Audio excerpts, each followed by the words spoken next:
Cette activité a pour but de vous présenter la synthèse peptidique, qui est un type de synthèse qui va mettre en jeu les réactifs chimio-sélectifs. Alors, les protéines dont vous avez déjà entendu parler en biologie, qui sont donc des macromolécules, des longs enchaînements d'acides aminés, s'appellent également des peptides. C'est un peu un synonyme. Donc, la synthèse peptidique, ça consiste à coller les uns au bout des autres plusieurs acides aminés.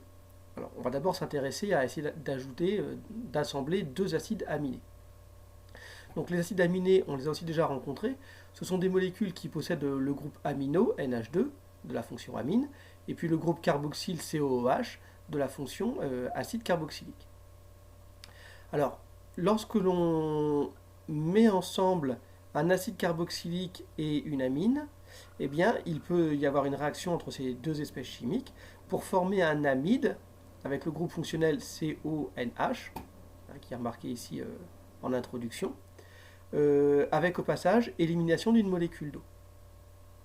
Donc cette réaction elle est générale, elle n'a pas de rapport directement avec la synthèse peptidique, mais un acide carboxylique peut réagir avec une amine pour former un amide.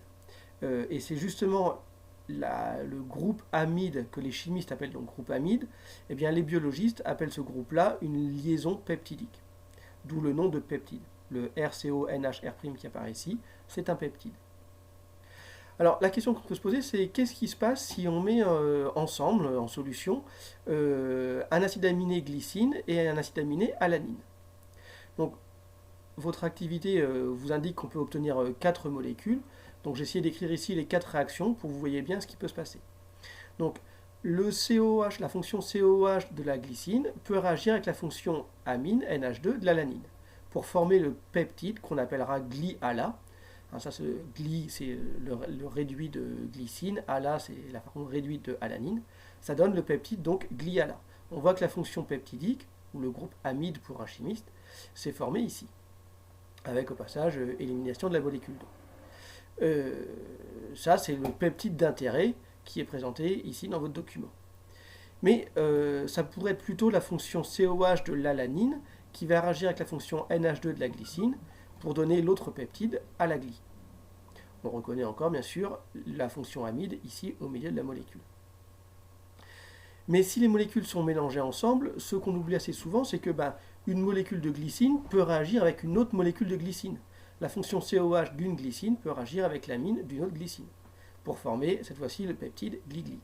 Et puis de la même manière, deux alanines peuvent réagir ensemble, d'une part par une fonction COH de l'une et la fonction NH2 de l'autre, pour donner un peptide ALA-ALA. Donc en mélangeant de façon équimolaire, mais 50% de glycine, 50% d'alanine, on se retrouvera à la fin avec un quart de gly-ALA, un quart d'ALA-gly, un quart de gly-gly et un dernier quart de ALA-ALA. Si c'est le peptide GlyAla qu'on voulait synthétiser, parce que c'est celui-ci qui est intéressant d'un point de vue biologique par exemple, évidemment on a un rendement qui est au maximum de 25%. Et ça, c'est pas terrible. Et donc, dans la deuxième partie de l'activité, on va voir comment est-ce qu'on peut s'arranger en mélangeant quand même au départ gly et ALA pour obtenir seulement ce peptide-là. Ça, c'est l'objet de la suite des vidéos.